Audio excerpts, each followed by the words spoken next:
আমি আতাউল্লাহ সিদ্দিকী, পিতা নুরুল আমিন, ঠিকানা মধ্যম মুরব্বাড়া, মহেশখালী পৌরসভা, মহেশখালী, কক্সবাজার। আমি বিগত 9/4/18 তারিখে চকরিয়া উপজেলার পূর্ব বড়বেউলা ইউনিয়নের মাইজপাড়ায় আমার বোনের শাশুড়ির নামীয় জিলেন জামৌজার RS 1224 বাটা 204 কতিয়ানের MRR 2160 কতিয়ানের RS 540 বাটা 9110 540 বাটা 9111 ডাকাতির আন্দর তুলনামূলক BS 6 নং কতিয়ানের সৃজিত BS সংশোধিত সৃজিত BS 2003 কতিয়ানের BS 20003 দাগের আন্দর 1 একর 10 পূর্ণভাবে ভুক্ত হলেছিলাম। কিন্তু দুঃখের বিষয় ভূমিদস্যু ওবায়দুল হোসেন গং আওয়ামী লীগের দলীয় প্রভাব বিস্তার করিয়া তার সন্ত্রাসী ক্যাডার বাহিনী নিয়ে আমার উক্ত জমিতে ঢুকে আমাকে মারধর করত, খুন করার ভয়ভীতি প্রদর্শন করে সম্পূর্ণ জমি দখল করে ফেলে। উক্ত বিষয়ে আমি পরবর্তী ভূমিদস্যু এবং মাফিয়া ওবায়দুল হোসেন গংদের দখলবাজির বিষয়ে বাংলাদেশ সেনাবাহিনী ও কক্সবাজার প্রশাসনকে পুলিশের নিকট লিখিত অভিযোগ দিই।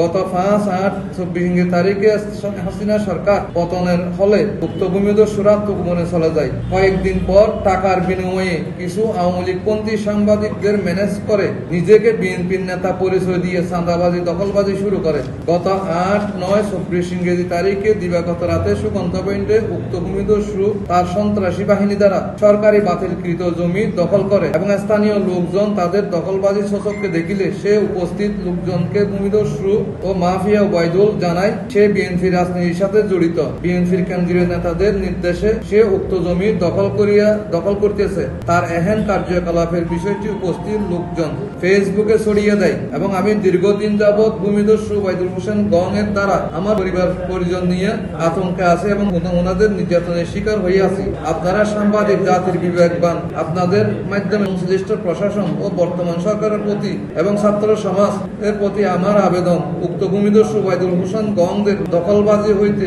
আমরা সাধারণ মানুষের জমি জমা রক্ষা সহ আমার ক্রয়কৃত জমি পুনরুদ্ধার করার জন্য প্রয়োজনীয় ব্যবস্থা করার ভূমিদস্যু ওবায়দুল কর্তৃক আমার কতিয়ানি ক্রয়কৃত জমি জোরপূর্বক দখল সংক্রান্ত আমার স্ত্রী শাহেদা আক্তার বাদী হয়ে সদর মডেল থানার তিনি আমার এজাহার গ্রহণ না করিয়া উল্টো ভূমিদস্যু মাফিয়া ওবায়দুলের সহিত আপোষ করার জন্য আমাকে প্রস্তাব দেয়। এছাড়াও ওসি রফিকুজ্জামান প্রায় সময় ভূমিদস্যু ওবায়দুলের সহিত কক্সবাজারের বিভিন্ন হোটেলে দেখা করিয়া অবৈধ সুবিধা নিত এবং ওবায়দুল প্রায় সময় ওসির বাসভবনে যাতায়াত করিত।